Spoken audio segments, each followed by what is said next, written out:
Music bed.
Music bed.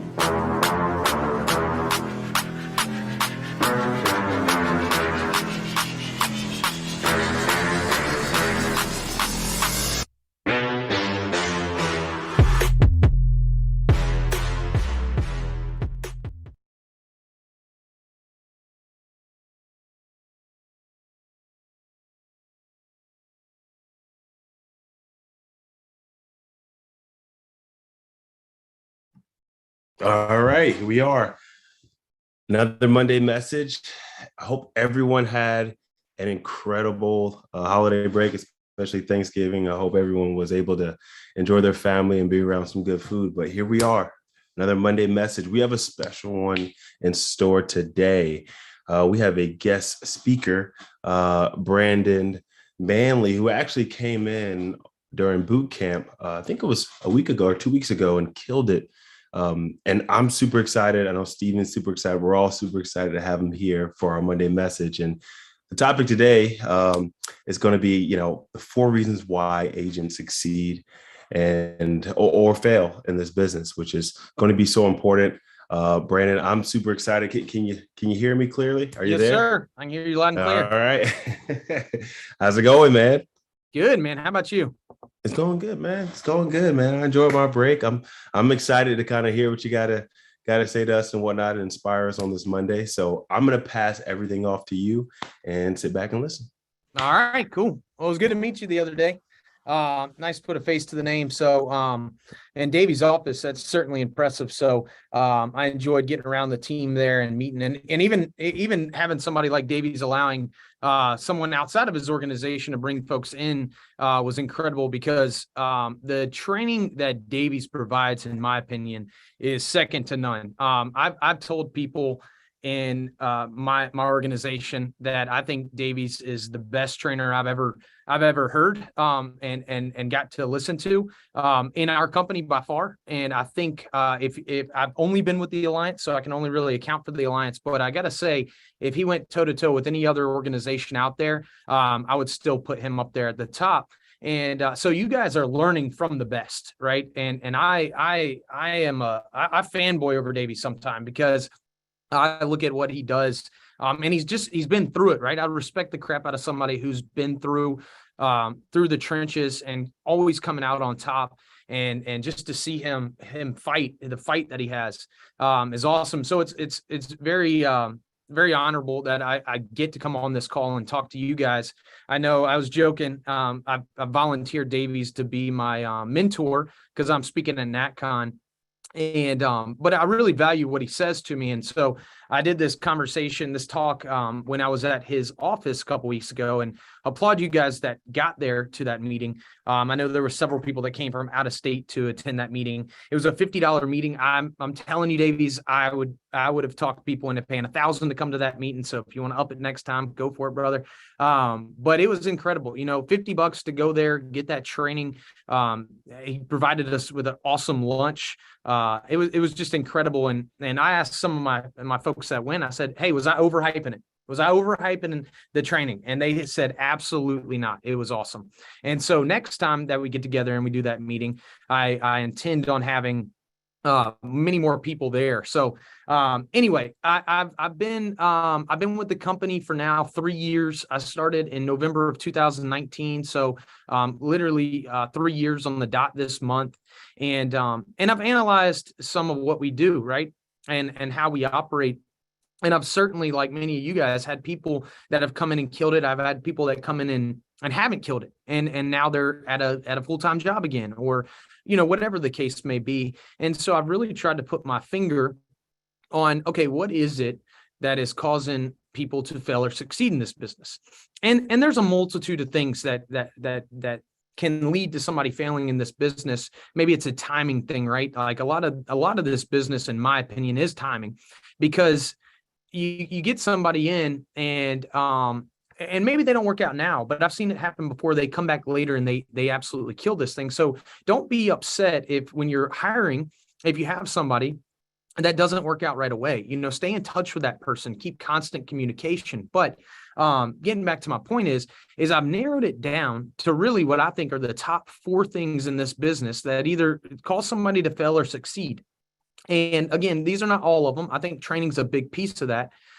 Training is something that I've worked very hard on. I know Davies has worked very hard on training, but I wanted a place so when I come into the Alliance, and I don't say this very often, but when I came into the Alliance, Andy has an incredible corporate staff, but I was direct to Andy, right? So Andy, he hasn't been in the field for a while.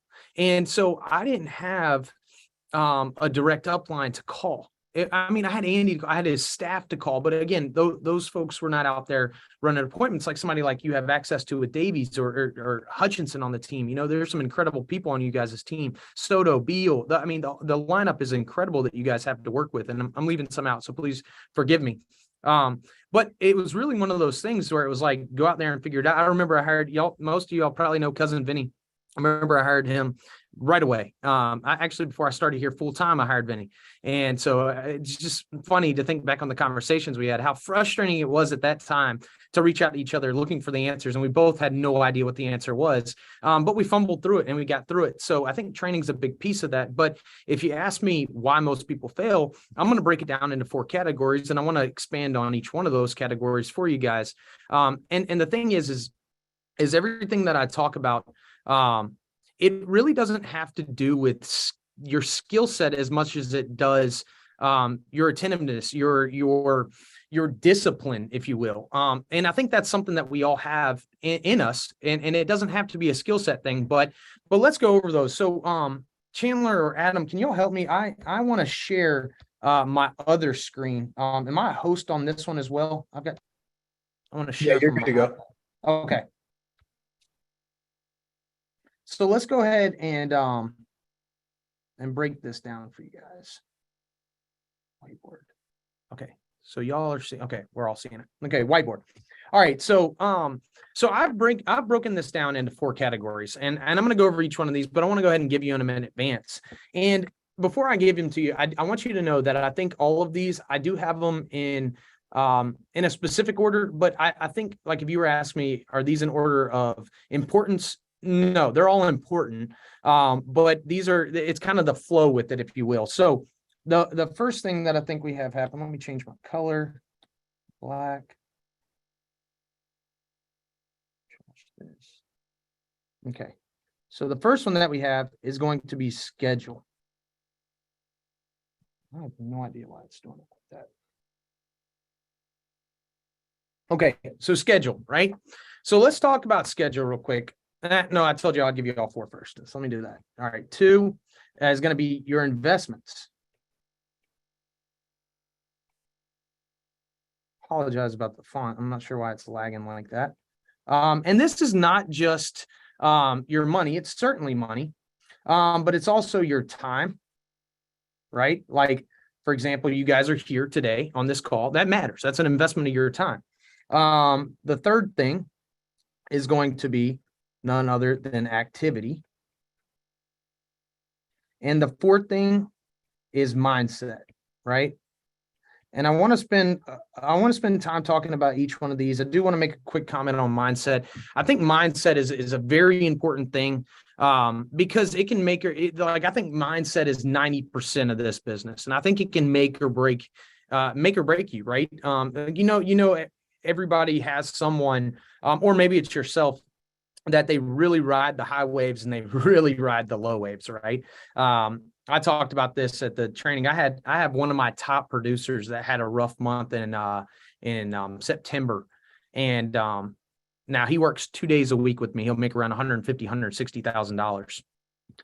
I'm probably giving him away by saying that. But, he was telling me that he was thinking about leaving, and he was thinking about going and getting a full-time job because he was having a rough month. Mind you, he will make $150,000 to $160,000 this year, working 2 days a week. And he's telling me he's going to go look for another job. So we had some conversations, as you can imagine, and we got it all straightened out. This month, he's already paid $20,000 this month. So it's one of those things. This is a constant reminder of the highs and lows, right? That they're going to happen, and it does hurt. When you've been out there and you've experienced the ups and downs, the downs hurt, but there's ways to get around that, right? So let's break down each one of these individually here. And I want to start with schedule. And I'm going to delete this. So I hope you guys wrote this down or took a mental note of it, preferably written it down, because I don't think mental notes work. But schedule, let's talk about schedule real quick. So schedule is a very important thing in this business. As a matter of fact, it's important in all of life. We go through our entire life. Our whole life is scheduled. When you first start school, when you go to school, you have a schedule, right? You're there from 8 o'clock to 2 p.m. or 3 p.m., whatever it was. When you go to college, you have a schedule. You don't just say, hey, I think I'm going to go to class today. You have a schedule. When you're playing sports as a kid, you have a schedule. Like, we have practice on Tuesday and Thursday at 7 to 9 o'clock at night. We have a schedule in place. And, I think that this business is really a spectacular business. It's changed my life, and I know it's changed a lot of you guys watching this life. But it's one of those things, like, there's the being your own boss is a blessing and a curse, in my opinion. So when you have someone, and this is where it kind of becomes funny to me, is when you have somebody that comes into our business and they're getting started. This is a very important conversation that you need to have, because what are they used to? They're used to structure. They're used to a business where they're usually coming from a corporate background. And when I worked at corporate, I knew I had to be at the office at 7:45. No excuses. I had to be there by 7:45. Okay. I knew I couldn't leave until 5 p.m. I had an hour-long lunch break. Most of the time when I was working that job, especially when I was first getting started, I was working from 7:45 in the morning until about 7 o'clock at night, because I was trying to get ahead. I knew that the other guys that I was starting with, they wouldn't be as successful as I was if I put in the time. right? Which we'll get into here in a little while with activity. But I just knew that they wouldn't, if they wouldn't sacrifice the time to learn it in the beginning, I would be further ahead of them. And I was right. I passed all them jokers. And so when you transfer that mindset into your own business, here's where the problem lies. Is people think now that they're creating their own schedule that it's okay to make excuses, right? I knew I had to be there at 7:45 in the morning. It didn't matter. It wasn't a matter of, okay, I can run a few minutes late. If something happens with my car, it'll be okay. I'll just, I'll take it somewhere and get to work when I can. No, I had to work around that. If I didn't have a wife at that time, but if I had a wife at that time and she was like, well, you need to take the kids to school before you go to work, I knew I had to work that into my schedule before 7:45 hit. Now, when we come into this business, we're our own boss, right? That's the beauty of it. We love it. We love being our own boss. And but then we start making excuses for ourselves, like, well, I gotta what are you doing this morning? I was supposed to dial, but I needed an oil change. I need to get the tires rotated on my car. My wife needed me to take the dog to the vet. All things that when you had a corporate schedule, you would have figured out, now become a priority in your new schedule. And it's just mind blowing to me. And why I say it's funny is because in my mind, you're respecting someone else's time more than you respect your own. So if I would take that same mindset with my corporate job, if I didn't take it, I would get fired from that job. With this job, I can't get fired. I'm my own boss, right? I can make all the excuses I want. But here's the thing. You will fail in this business if you do not have a schedule, because schedule is going to bring commitment. I say schedule equals commitment, right? Schedule equals commitment. Wow, that was bad. All right, commitment. So when you have commitment, guys, and I think I got this from I went to another training in Dallas. And I mean, if this doesn't show you how badly I try to get around you guys as direct leadership to learn things, like if I'm trying harder than you, then there's a problem, right? So I went out to Dallas the last time they did a meeting like the one they just did in Asheville. And I remember something that really stuck with me is what Mark Hutchinson said. He said, commitment brings clarity. And for me, I started thinking about that, and I was like, okay, if I have clarity in what I'm doing, well, now I'm going to be able to create priorities, right? So this all leads to priorities, and priorities goes perfectly in line with schedule when you're talking about it, because what do you need on your schedule? Income producing activities. So what do those look like? Those look like dialing, right? I'm not sitting here trying to tell everyone that you should enjoy dialing. No, but I'm telling you, it's a means to an end, to getting into the house, to being able to sit down with the family, leave them in a better position than you found them, making time to find time to call recruits, right? I love when people are like, we do three things in this business: sell, recruit, and build. But if I'm selling, I can't do the other three. Well, all right, you have time in between your appointments to make calls, right? You're driving down the road. Maybe you have somebody that's dialing for the first time today. Maybe you have someone you just need to catch up to, make sure. Maybe it was a 15-minute interview you had the other day. You're calling back to check in with them. Takes 5-10 minutes in between your appointments. Most of the time when we're driving to appointments, it's a 20 to 30-minute drive, right? Unless you've really scheduled it out well. And there may be times you can't, right? I have an agent who I think of every time I talk about this, because they tell me they don't have time to recruit, but every time in between their appointments, they call me and they want to speak for about 30 to 45 minutes. And sometimes I'll let them talk 30 to 45 minutes just to prove my point. You could have called 3 people in between the time you called me. We could have called up later this afternoon. None of this was more important than building your business. None of it. This is not income producing activity calling me to tell me about X, Y, and Z. No. So they could have called 2 to 3 people in that time frame, right? So now I'm looking at my schedule and I'm trying to create it. And I'm trying to look at what is going to help build my business. And I've got to create it around income producing activities. And I've got to fit in things that are going to happen throughout my life. So when I'm starting somebody out and we're first getting started, I'm going to have them white sheet their schedule out. right? Because I know that this is going to create clarity. I know that it's going to create priorities and that they're going to be more successful if they have a schedule. Remember, everything in life that we've done so far up to this point has been scheduled. Now that we're our own boss, it does not change. We need a schedule in place, right? And this is something that I would recommend you doing. I would have it set in stone of, okay, here's what my schedule looks like on a week-to-week basis. But certainly things are going to pop up like Thanksgiving, right? Thanksgiving just happened on Thursday. Most of you, I assume, did not work on Thursday. I did not. I did not work on Thursday. Took a few calls, but that's about it. So I knew between Monday and Wednesday, right? So on Sunday, I looked at my schedule, and I would recommend you doing this every Sunday. Sunday, I looked at my schedule and I said, all right, what do I need to get done before Thursday? So I worked my tail off on Monday, Tuesday, and Wednesday so I could take Thursday off. So things that I would have normally done on Thursday, I got done between Monday through Wednesday. And then Friday, I picked right back up. Saturday, I picked right back up. I'm not trying to sell you on the idea of working 7 days a week. I'm addicted. I love this. I talk to people. It's fun for me. But I do think that if you're really trying to build your business, if you really want to do this, you need to put in 6 to 7 days a week. And if that scares you, I'm sorry to tell you, that's what it's going to take to build your business, because you have this idea, you have this picture in your mind of what you want your business to look like. But what does the activity level look like to reach that? That's what you really need to break down.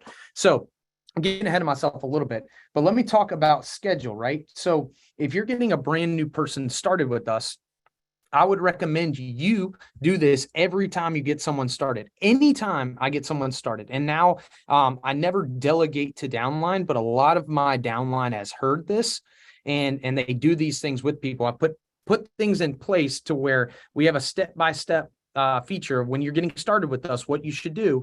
And it's something that I tell my folks, yep, you can send it to your new hires, but this is not a replacement for what you need to do. This is a checklist for you, more importantly than it is them. It's for them to have to look at. But I encourage my downline, I call them partners, really. I don't like downline, but I tell my partners, I say, hey, look, this is your time to go through these things. When you have somebody getting started, you should know exactly where they're at in the process. And let's say you can't do it at the time that they're available. Well, now I can step in and I can clearly know what they've done and where they're at. Okay. So when we're getting started, schedule is like after they get contracted. I don't know where it falls exactly. Yes, I do. After they get contracted with the carriers, after they order the new agent kit, it is now time to create their schedule. And so what I do is I get on a Zoom or a phone call with somebody like this, and I make sure that they have a white sheet in front of them, just like what I'm about to show you guys.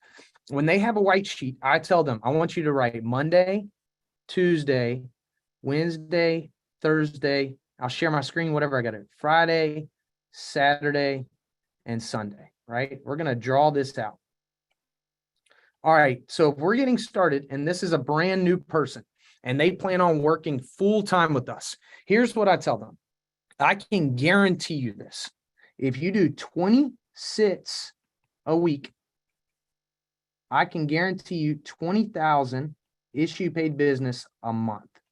And notice, I am not telling them 20 appointments a week will get them 20 issue paid. I said 20 sits a week will get them 20K issue paid. I don't care how bad they are. If they put in this type of effort, this type of activity, they will get somewhere. So I'm going to show them what a full-time schedule looks like. And I'm going to break this down. I have a whole video that actually breaks this down for them. And I have them watch that video too before we do this, just to go ahead and give them some insight. And so I don't have to go over as much. And more of it's at knowledge, right? But I still want to go over this. So when you have a brand new person, let's say they're starting out full-time, here's what I tell them. All right, so at 8 o'clock on Monday morning, you start dialing. This is your dial day. All of the top performers do this.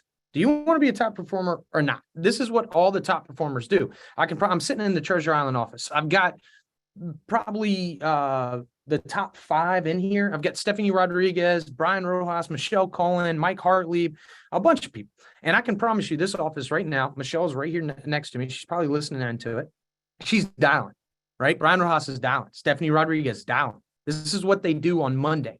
Here's the thing is they don't have they don't have a specific time frame of when they're dialing. They're dialing to get their appointment set, right? So sometimes it might take you till 8 o'clock at night to get your appointment set, right? So here's what I'm doing. I'm going for 6 to 8 appointments booked on Tuesday, 6 to 8 appointments booked on Wednesday, right? On Thursday, they're dialing again. And notice when I'm talking to them, right? And again, 8 a.m., I'm telling them things like, hey, at 8 a.m., that's when you start pushing the green button. This is not the time to grab your coffee. It's not the time to print your leads. It's not the time to take a restroom break. All of those things should be done before then. On Sunday night, you should print off your leads. You should have a stack on your desk ready to go. You should have your coffee prepped by 7:45. At 8 o'clock, I don't care what you do before 8 o'clock, but at 8 o'clock, that should be the time that you're pushing that green button for the first time and ringing, right? And you're dialing. Your expectation should be 35 to 40 dials per hour.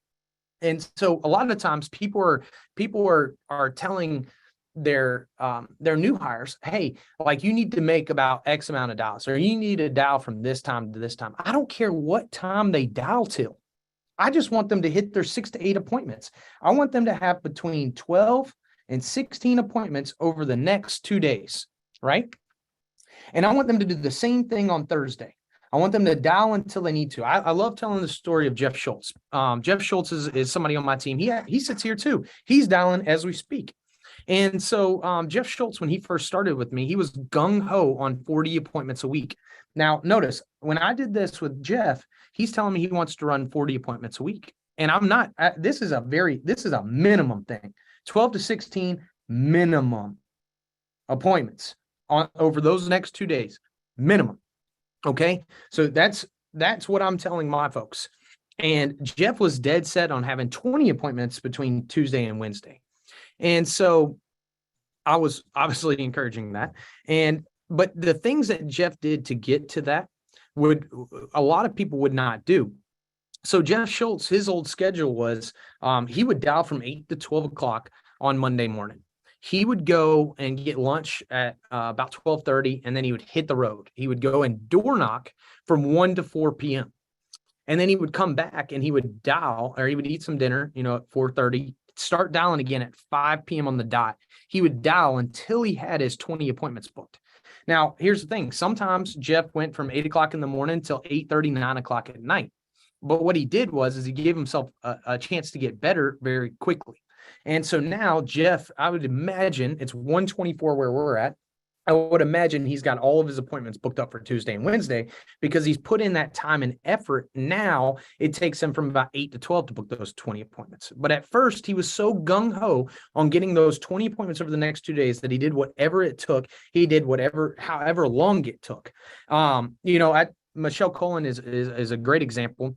One of the people on my team, I put in the car with Michelle, and Michelle was looking at her activity book and said, you have one appointment this day. And she goes, yeah, what do you do when you only have one appointment? She goes, what do you mean? I don't ever just have one appointment. Like I keep dialing till I have the amount of appointments that I set up for. So the schedule, I'm taking a long route of telling you, like, it doesn't matter how long on Monday you dial, right? You're just trying to set up 6 to 8 appointments between the next 2 days.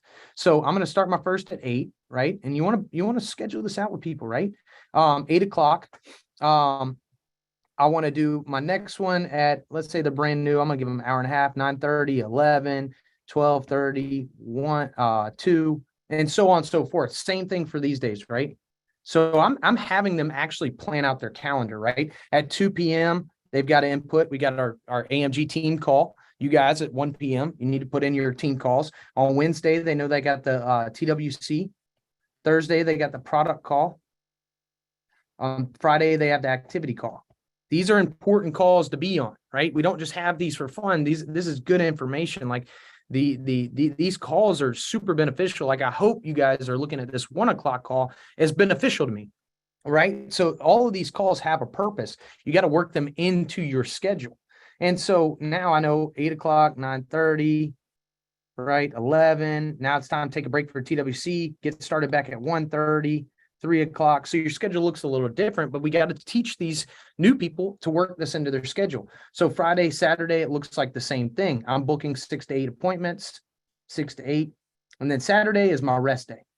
rest day, and this would be a day that I take advantage of. I would use it to catch up with agents. I would use it to print out my leads. I would print it to get myself ready for the week. If I'm creating a new schedule, I'll sit down and create my schedule every Sunday. But this is something that you've got to go over with your new folks, right? If they're working part-time, well, I had a gentleman recently tell me that he works from 8 to 3 p.m. during the week, every day during the week.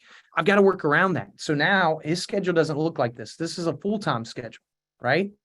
So I've got to work around his schedule and I've got to fit it in. Maybe he's not going to be getting 6 to 8 appointments over those next 2 days. I've got to fit in as many as we can. On Saturday and Sunday, he's wide open. So we're gearing up for those days. But during the week, can he do something? Certainly. He's got from 3 to 9 o'clock every day during the week to build his business, to set up appointments. So now if I get him dialing from 3 to 9 on Monday, he can set up Tuesday and Wednesday, let's say 3 o'clock. Let's give him till 4 to get home. He's got from 4 to 9 to run appointments. That's 5 appointments a day. That's 10 appointments that he could run over Tuesday and Wednesday. There's no excuses if you have a schedule broken down. Now, here's the other thing that I'll tell you about a schedule. Schedule is very important to go over, not with just your upline. Here's what if I was sitting down with you, if I'm sitting down with Stephen Davies and we're going over his schedule, I'm going to say, hey, Stephen, all right, cool. Does this look good to you? Okay, perfect. All right, this looks like the most efficient, most effective schedule we can put in place for you. Here's what I need you to do. I need you to go and talk with Chandler. I need you to go and talk with Holly, and I need you to tell them about the schedule. And what am I doing there? I'm telling him to talk to his loved ones, right? I want him to tell them this is what he's going to be doing for the foreseeable future till he gets his business up and running, right? We may make some adjustments here. We may not. We may be going with this for a year. But I need his wife and kids on board. So I need, when he's talking to Holly, I need him to tell Holly that, hey, I'm starting dialing at 8 o'clock. I can't be interrupted. Now that prevents the excuses coming. Well, Holly wants me to take the kids to school. We talked about this. You already talked with Holly. Holly said, go for this, do the schedule. Here's the other thing is significant others can be a deadly resource to you as their upline because they can hold them more accountable. I've literally had significant others call me and tell me that their significant other is not doing what they committed to doing. I swear to God, I've had them call me and say, hey, look, here's what's really going on, right? Like it sounds crazy, but now they're helping me hold them accountable, right? Because nothing I'm going to put in place is to, I'm not trying to create a factory over here. I'm trying to put them in a better position based on what they told me, what they want. I'm trying to create them. I call it a success schedule. I'm trying to create them a success schedule. So the gentleman that I was talking about that works from 3 to 9, he asked me an important question. What do I do about my daughters? I'm a single father of 2. Great question. Well, I want you to go over this with them. But I said, you need to create some time. We need to have a day every week, preferably a dial day. Maybe it's every dial day. Maybe it's Monday and Thursday, where you set up a daddy-daughter date and you go out, you take your daughter out from 7 to 8 o'clock. Y'all go out to dinner, go do whatever, right? I saw him on Facebook. He went and rode scooters with her the other day. They went downtown Indianapolis and rode scooters. That is something that I want to fit into their life, but they've got to have a commitment. They got to have a schedule to follow, or they're never going to commit. They're never going to commit, and they're never going to be successful in this business because all of a sudden, when you don't have a schedule, everything outside externally starts to take focus. There's a whole book that Andy wrote on it, The Circle of You, what you can control. Well, your schedule is 100% something you can control.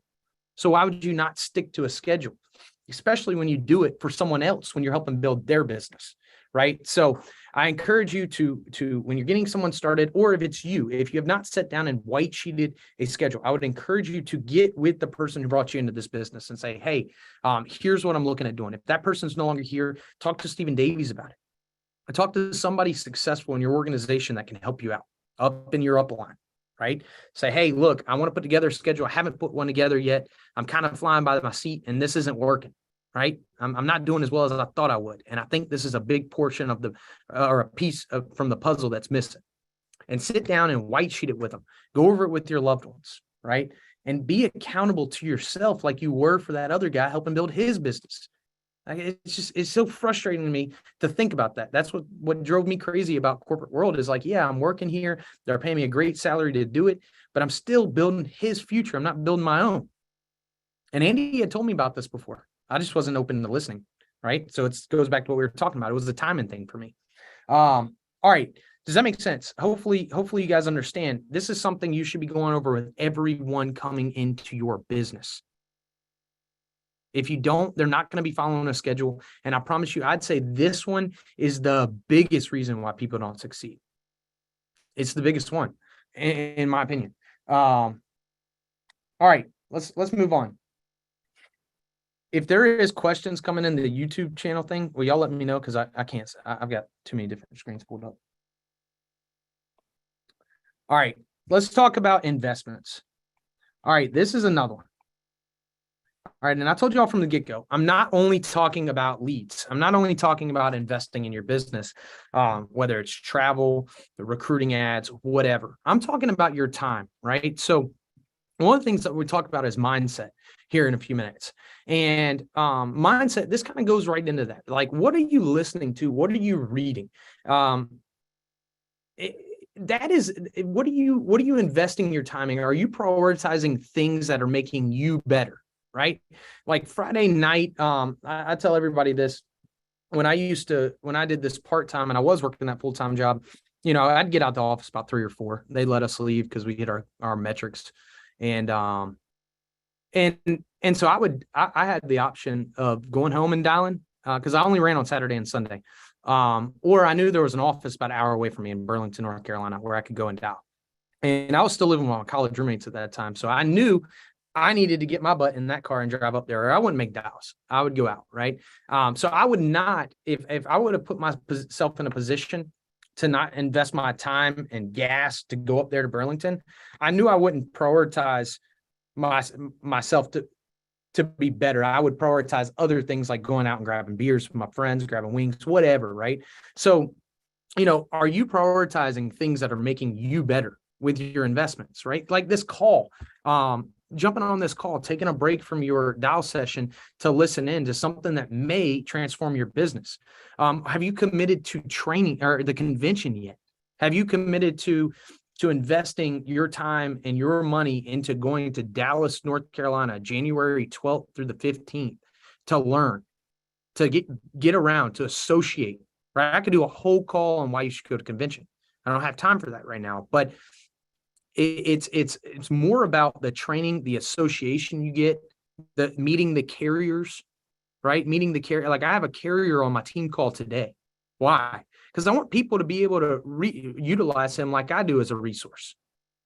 I want them to be able to reach out. If they come to convention, now they get that one-on-one time face-to-face with them. Maybe they take them for a drink. Maybe they take them to dinner with them. They build an instant relationship with him. That association piece is huge. Are you coming to the trainings that Davies is providing? Right? That's an investment. I know there was Rogers and another gentleman. I cannot remember your name. I'm so sorry. I want to say it was Bryant or something like that. But Rogers was there, and Rogers doesn't live close to Asheville, North Carolina. Right? He flew in. Sabrina Floyd was there. There was a bunch of people there. And, coming and making that commitment, I had people driving 3-4 hours away to come to Davies training, because I sold them on why that was a good investment of their time and of that cheap $50 ticket to get in. Right. So are you prioritizing those things? That's a big thing when you're talking about investments, because I'm not just talking about leads. I'm talking about your time and your money.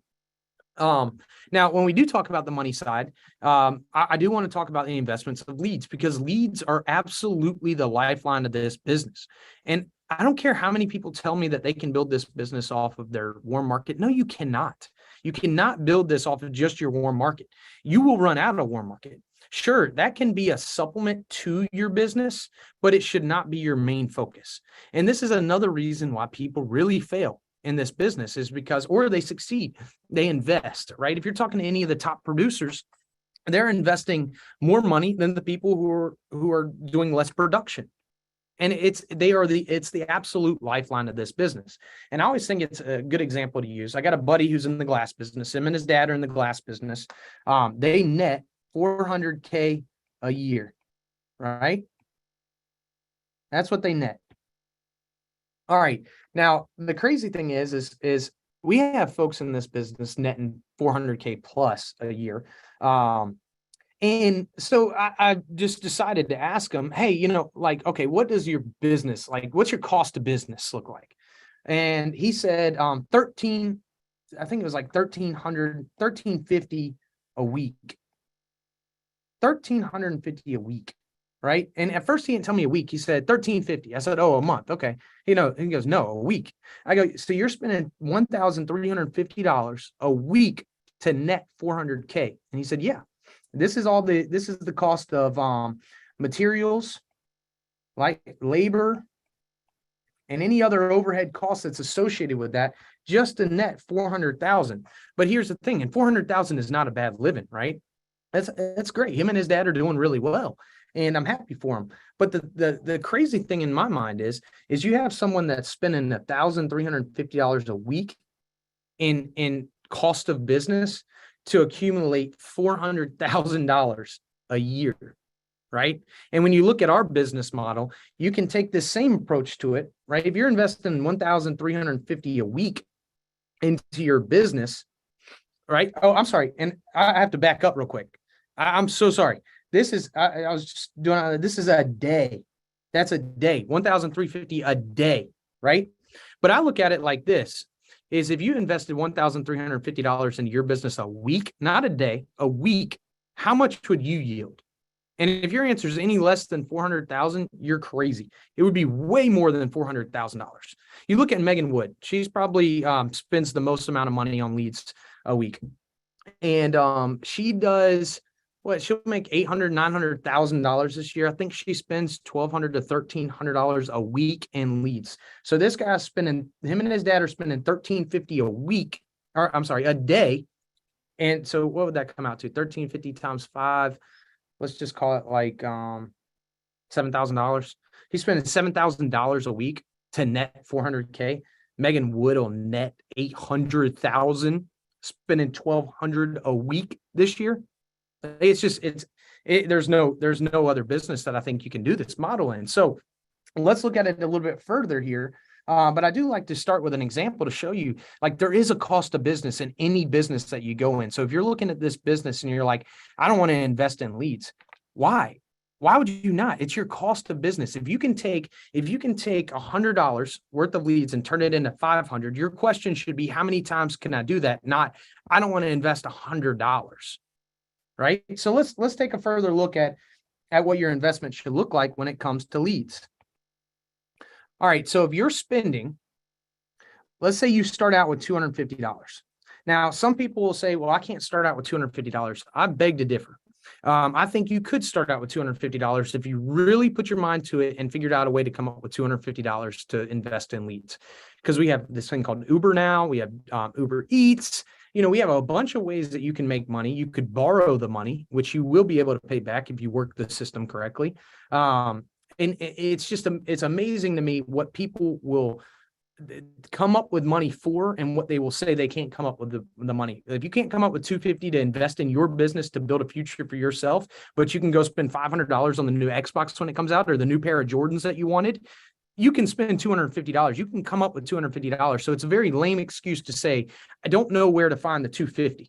Well, you found it for those Jordans the other day, right? So, but let's just say that you're starting out with $250. This is my initial cost of investment. If you have an upline that wants to, here's the thing: when it comes to investing in your downline, it doesn't work. It's one of those things. Everyone says they're different. They won't treat these leads like they were given to them. In the end, it's always as if they were given to them. So the only thing that I would do if I were you, from an upline perspective, the only thing I would do is a match. I would only match the amount of money that they're willing to put in. So if they're willing to put in $250 and I'm their upline, and I want to help them out and give them an extra $250, I may match. I'm not saying this is not across the board. This is not something that we have in our system, like we match every lead order. That's not the case. $250 is a good amount to start with, but I do want to get across that point for you folks out there that are like, hey, I'm just investing in my people. I don't think that's a good idea. I have heard another way of doing it, as actually in y'all's hierarchy. Mike Guerra, what he'll do is he'll sell the person a policy, because they do need a policy on themselves. He'll take that commissions and invest that into their lead source. I think that's okay, but just giving them leads, bad idea. Bad idea. All right, so let's say $250 of an investment should yield you $2,500 in issue paid premium, right? So for every $100 in leads we spend, $1,000 AP.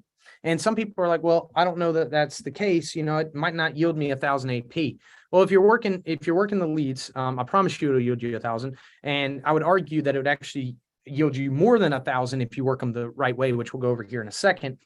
But if you have somebody that takes $100 and they invest in leads, they should do $1,000 in annualized premium, right? So if we're doing 250, the same thing applies. It's the 10% rule. So if they're applying 250, it should yield them 2,500. Now, let's say that they go out in their first week and they do 2,500.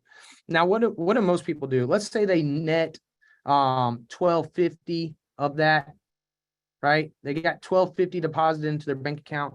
Well, most people, what they'll do is they'll go back and they'll go pay off bills, right? So they made this one week.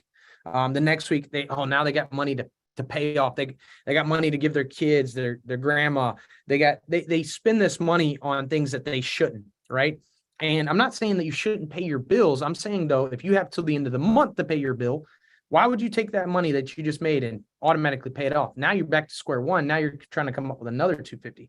So what I would encourage you to do is take this 1,250 and up your ante.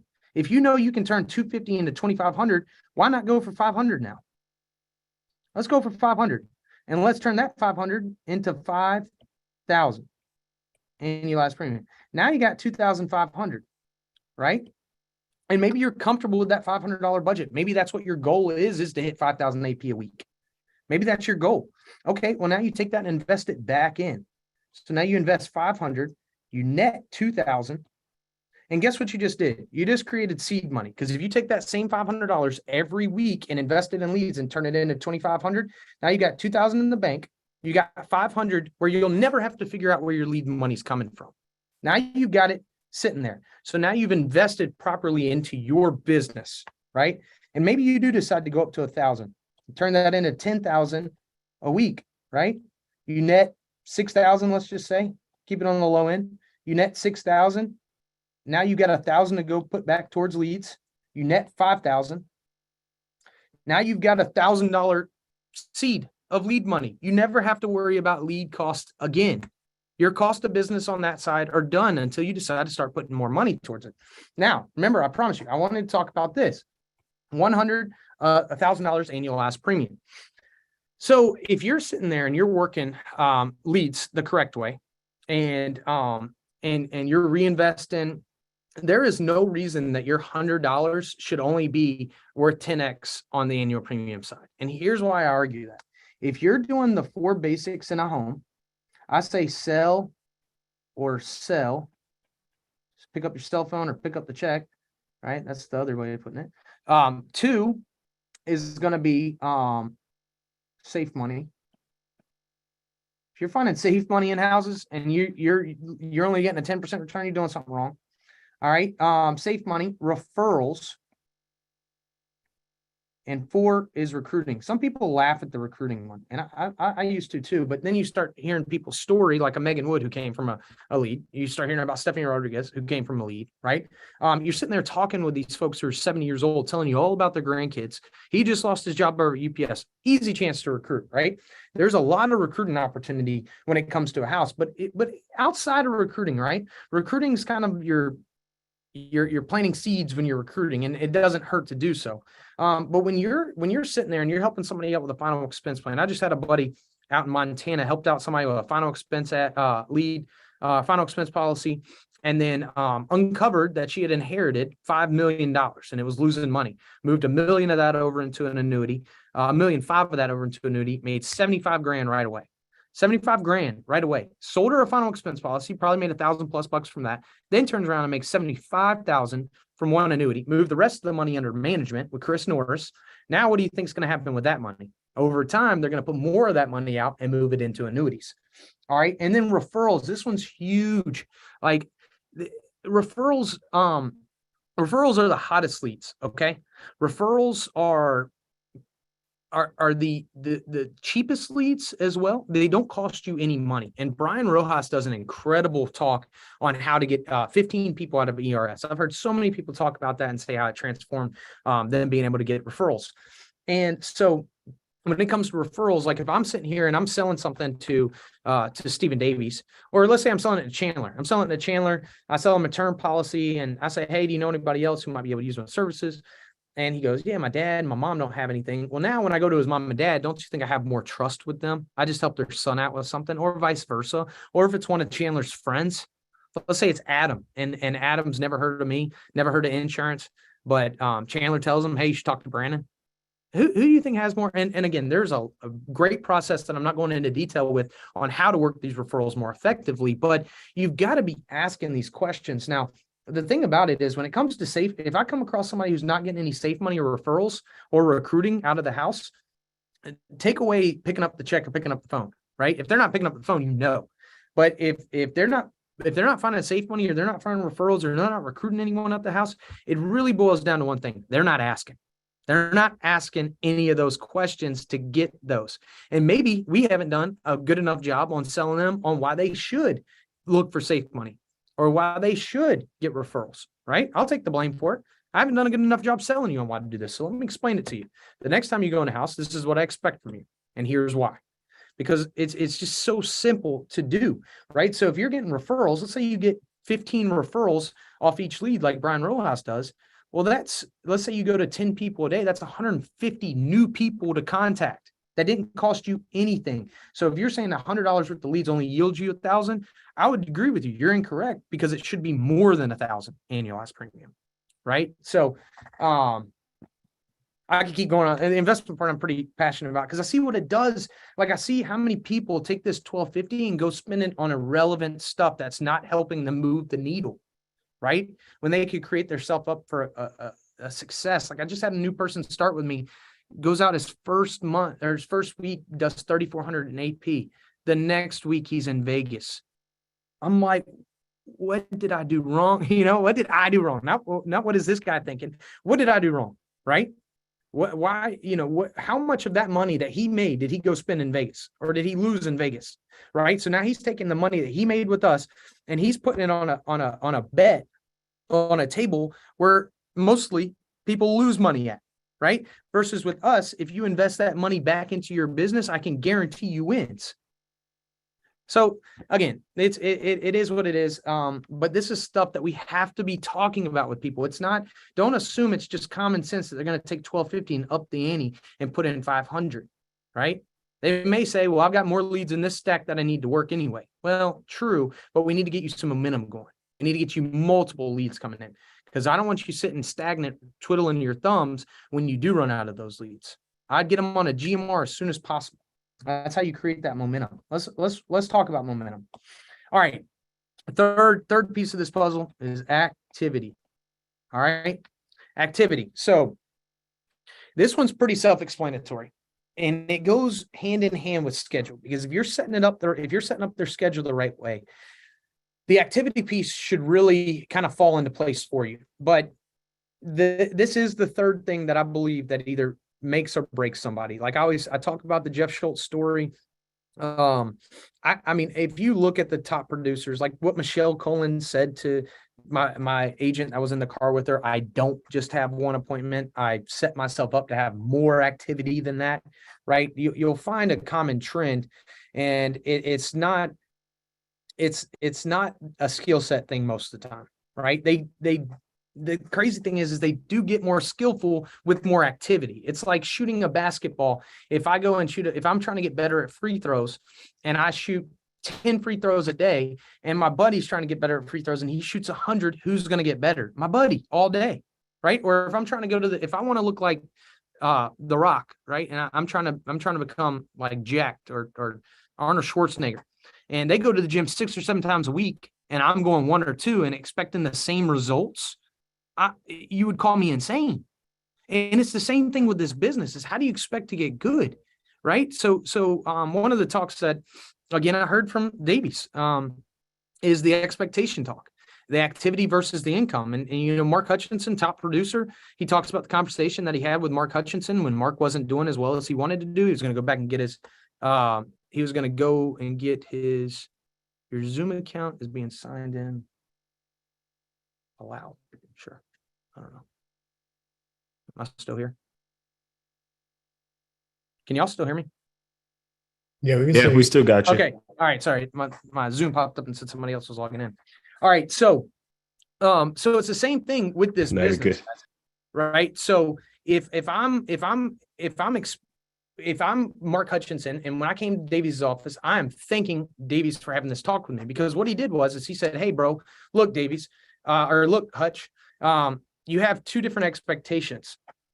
I'm gonna try to do this on the screen. Your expectation of income's up here. Your expectation of activities down here. So we need to do one of two things. We need to decrease your expectation on income, or we need to increase your level of activity." And the rest is history. He increased his activity. Now he's at the income that he's wanting, right? So that expectation is what we really need to understand. And it's going to take massive activity at first when you're first getting started with us. The Jeff Schultz story, I won't go over it again, but his mindset when he was getting started with us was, I'm going to do whatever it takes to hit my goals, right? And so what he did is he created consistency around his schedule, right? He created momentum. Momentum's so important, because here's the thing. When we get into mindset, I'll talk about this, but consistency, your momentum, is what keeps you riding that thin line, that just even keel line. Because what you did last week does not matter. It doesn't matter. Like, I don't care if you had your best month last week or best week last week, or if you had your worst week. It doesn't matter. All that matters is right now, what you're going to do from this point moving forward. And if there's no consistency behind that, you're never going to create momentum, and you're always going to feel like you're trying to pull yourself out of a rut. I got another example is an agent of mine that was so fired up because she had her best week ever. She had 20 appointments. She set on 20 appointments, and she was very fired up about that. And I was very fired up about it with her too. The problem became the next week, she didn't do 20 appointments, right? So she hit a goal and was okay with not, her goals right here. She hit it finally. The next week, now she's riding that high from last week. Now she bumps back down to here. She loses her momentum, right? Because she's not consistent with it. So you've got to keep consistent activity coming in, right? So what does that look like? It looks like that schedule we showed you. If you're running 6 to 8 appointments a day, and you're running 4 days a week, that's 24 to 32 appointments a week. Now, if you do that this week, that's great. But are you going to do it next week? That's all that matters. You can't get better at things without consistency. And your first 80 to 100 appointments with us, I promise you're still going to feel like a rookie. I've tried doing this, like thinking, trying doing some case studies and seeing how long does it actually take a person to get up and running. There's no clear-cut answer. Some people take longer than others, right? But anywhere between a month to 3 months, maybe 6 months, depending on how hard they're working, you're gonna still feel like a rookie in this business, and that's okay. But I can promise you one thing: the more activity that you put in, the better you get quicker. Like, there's no secret to how Jeff Schultz got better in this business. It wasn't a talent thing. He'll sit right here and tell you this. It was not a talent thing. It wasn't hey, I got better because I'm just good at talking to people. No, that's not the case. He just worked harder than most people when he first started. He put in the time, he put in the effort. He ran 80 appointments a week, 40 appointments a week, 160 a month. So of course he's getting better than that person that's running 1 to 2 appointments a day. There's no consistency around that. There's no momentum. You've got to get that rocking with the activity portion, right? I don't want to harp on this too much because it goes right in line with the schedule, but your activity and investments, because you can't have the activity level that you want without investing in leads, right? Again, I'm not saying don't work your warm market. Work your warm market. Work it like your life depends on it, right? Call those 10. Do 10 appointments on people that you know before you get started on leads, but do it quickly, right? Invest in your business. Have the activity that you need. Okay. All right. Moving on.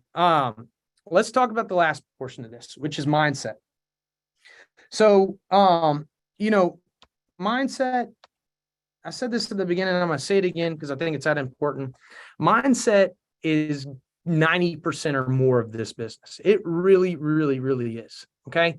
So my advice to you when it comes to mindset, and when you're looking for people,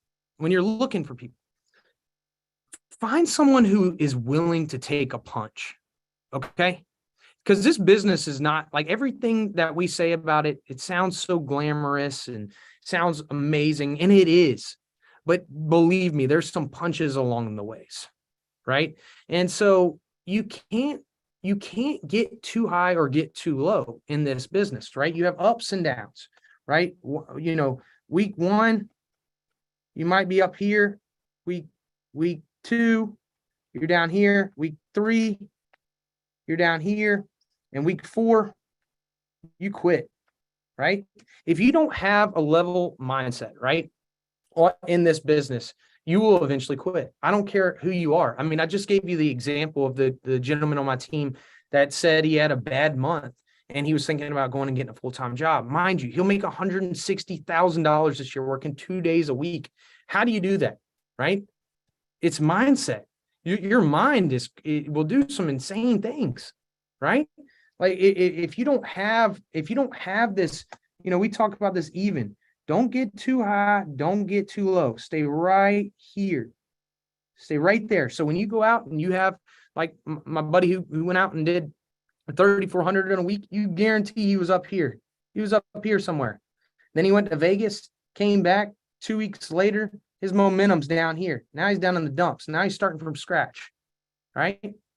So things will add up to mindset, right? Like your activity will fix a lot of your mindset stuff. I remember, one of the things that I'll tell you, I remember when my dad passed away in January 2020. There was a 2-week period where I went dark.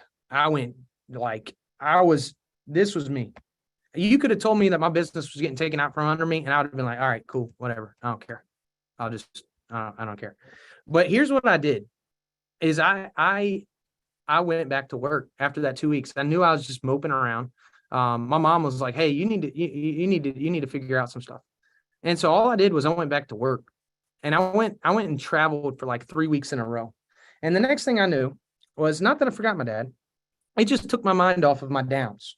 Took my minds off my downs because I knew I was out there working. I didn't have time to think about, I didn't have time to feel bad for myself. I didn't have time to sit there and sulk in the loss of my dad. I was working, right? So activity will fix a lot of your mindset.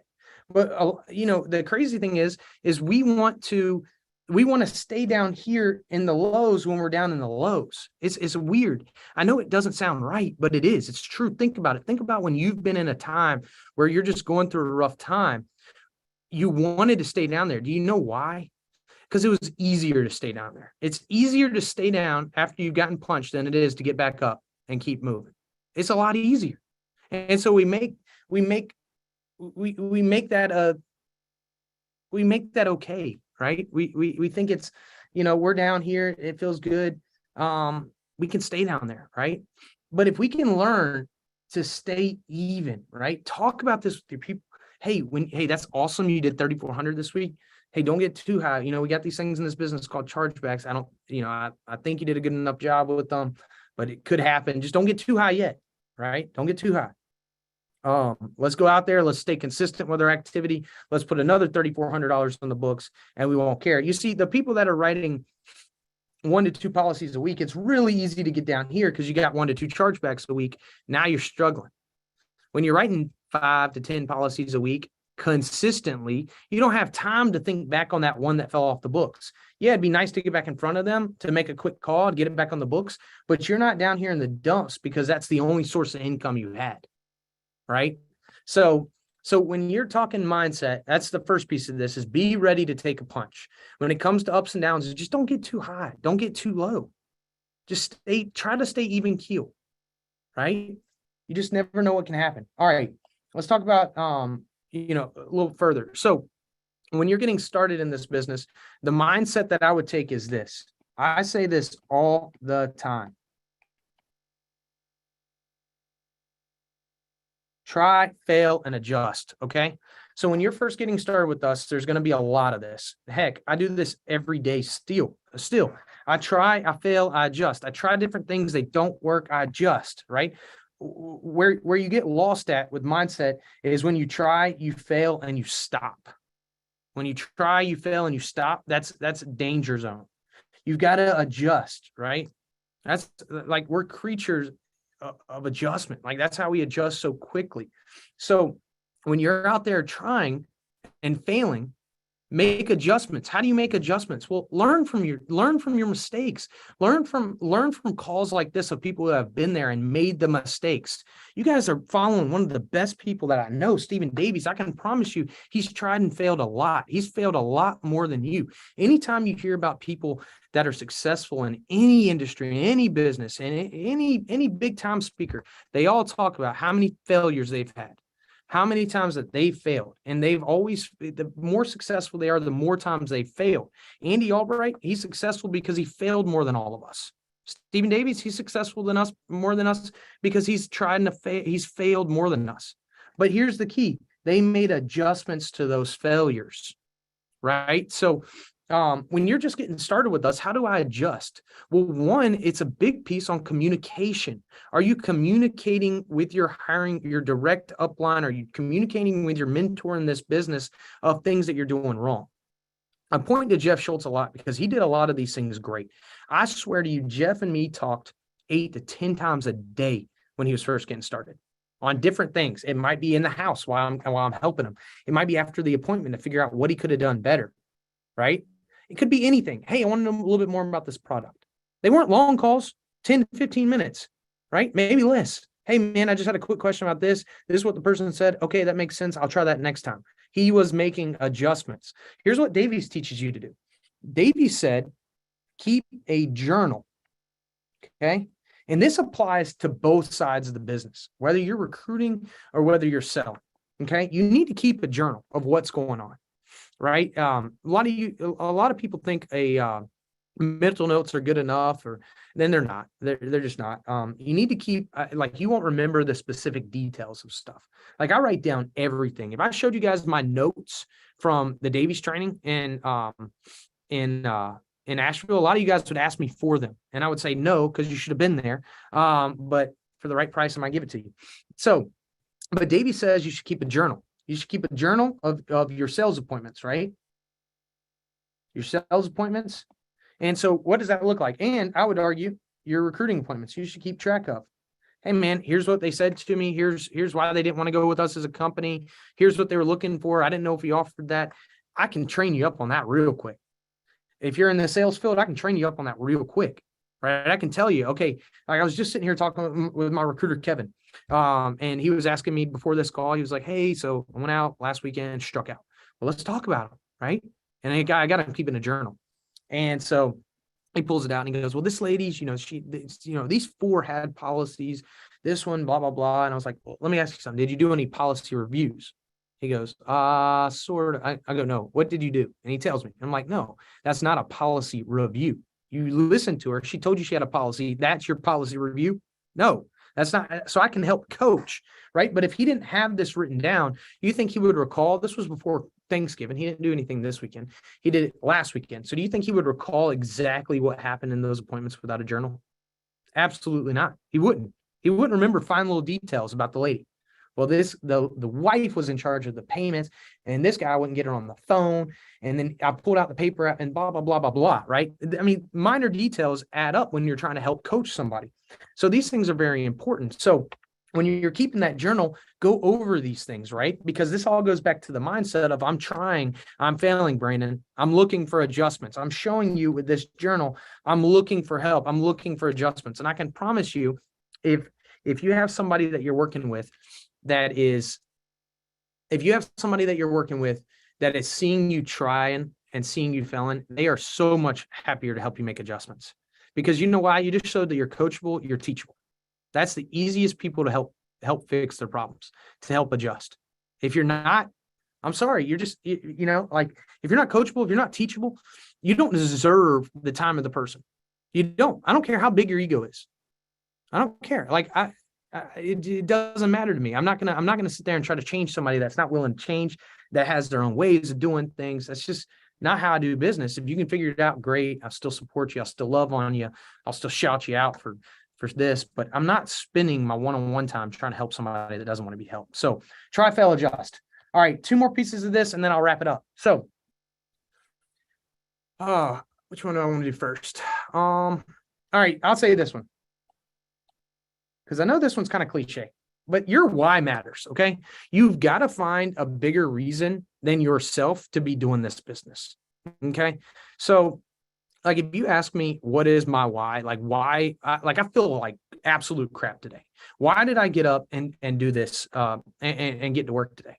Because I have a why that's bigger than me feeling like crap. I have a commitment to Stephen Davies to be on his call at 1 o'clock, right? Because I have that why. If I didn't have that why, if it didn't matter to me, I would have texted Davies and said, hey man, I'm not feeling well. I ain't gonna be able to do your call. Or, hey, I know we had 4 scheduled Zooms today with new agents, but I'm just not going to be able to do them. I just don't feel good. I got a bigger reason than me, right? So it's worth it to go through this. It's worth it to not feel so great today, but still be hopefully making an impact. My why is simply this. When my dad passed away, it became my obligation to make sure my mom never had to work again. Now, he left her in a pretty good spot, but when it comes to healthcare and stuff like that, I wanted her to be able to retire. I didn't want her to have to worry about selling the house. I didn't want her to worry about any of that. I got another why recently when I married my wife. I was brought into this, and, I know a lot of people, that they'll think what they want about my situation. But the reality is I don't want to live on Andy's coattails. I want to build out my own thing. And so that is a hell of a why for me. It pushes me to no end to be one of the best in this organization called the Alliance. I want to be right next to Davies. I want to be someone who makes an impact on people, not just because of who I am or who I married, but because of what I know and what I can do. And so that's a hell of a push. And now, more recently, me and Haley just bought a new house in North Carolina, and it is freaking awesome. And so I never want to have to look at her and say, hey, Haley, we got in over our heads. We can't afford this. Because it is an absolute increase in my monthly budget. And I'm okay with that. You know why? Because I'm not going to stop. I'm going to keep pushing. I've got now a new why. So like, if that why for me is externally, but if that why needs to be internally, figure out a reason why you need to do this for yourself. Maybe you failed at other businesses. Why should it be for you this time? Why should it work for you this time? Find something that drives you. Okay. I promise you this will help out so much. Like my mom and Haley, if I didn't have a reason, like the money stops mattering as much, but my commitments matter even more, if that makes any sense. Like the money's going to come with my commitments. Me getting on these 4 Zooms today, me jumping on this team call today, that's going to make an impact in my business. But my why is why I'm doing it. So find a why, push yourself, that mindset. Okay. And lastly, if you're coming into this business looking at it as a plan B, you might as well go ahead and quit. Okay. Don't look at this as plan B. Okay. Come looking at this as the only plan. If you get started with us and you're like, hey, if this doesn't work out, I've got another option there. That is weak. Very weak mindset. I don't think any, let's talk about 2 different fields of work. Navy SEALs. Let's start with them. Do you think a Navy SEAL gets started in training and they're like, if I don't make this, I'm just going to do that? No. I promise you, if you know anything about Navy SEALs, if you studied them at all, their mindset, it's not the most skillful person. It's not the strongest person. It's the person with the strongest mindset who makes it to become a Navy SEAL. Absolutely. Because here's the thing. They don't look at it with a plan B, because plan B is for losers. Plan B is looking at things like, oh, if this doesn't work out, I got a backup plan. No, they don't see it as another option. This is the only option. I'm going to do whatever it is to figure this out. right? Professional athletes. Let's talk about them for a second. And do you think professional athletes put all that time in at the gym and training, not when they have another plan in place? Like Sean Boone. Sean Boone's in my organization. He was dead set on making it to the NFL. He did the training. He played at NC State. I mean, dude, this guy trained around the clock. Reality is he's probably too small for the NFL. He's about my height. I think I could take him down. Hopefully he ain't watching this. But the reality is he's probably too small to make it professionally. But he had that mindset of no other option. So when it came to this business, when we started out this business together, it was 100% his plan B. He was making it back to the league. And so Boone never really did anything with the business until he shifted his mind and said, you know what? I'm going to put the professional athlete thing aside. I'm going all in on this. And now you see Boone climbing the ranks, right? Joker did 32,000 last month, issue paid business. He also hit district manager last month. We're traveling together this week. His only focus is this. When we first started his first year, he wouldn't want to even talk to me because he knows he didn't want to tell me what he was doing. Right. It's just that mindset. Don't come into this business looking at it as a plan B. I can always do this on the side, come into it with that mentality of it's this or nothing else, right? Because if you don't, you inevitably fail in this business. You'll always think that you have a backup plan. If you feel like you don't have a backup plan, you'll get your back up against the wall during the rough times and you'll fight back. You won't just cower and give in. So, look, guys, that's 4 of the things. I know I could talk for days on this. Let me stop sharing my screen. I don't know how to do that. I'll figure it out later.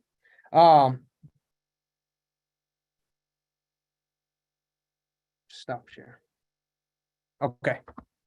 So hopefully that helps. But look, I know there's many different things that we can go over of reasons that people fail. But if you ask me, these are the 4 things that cause somebody to fail or succeed in this business, right? I think mindset's one of the most important under there. But when you talk about the technicalities, the investments, the activity, the schedule, there's no way of getting around that. Okay. So, look, I hope this helped. I did go longer than intended. So, Davies, thank you so much for your time. Thank you, Chandler and Adam, for putting this together and allowing me to speak to your team. And I hope everyone has a great rest of their week and leading into NatCon. If you haven't already gotten your NatCon tickets, please do yourself a favor, invest in yourself, get a NatCon ticket, be there. There'll be a lot of great people speaking, a lot of good association. Get around the team. I can't stress that enough. If you ask these top producers, what is it that helped your business? I'd say 9 out of 10 of them talk about some event they went to, maybe 10 out of 10. So get your event tickets. It was great to be on this call. I hope you guys got something from it. Pleasure speaking with y'all. Talk to you later.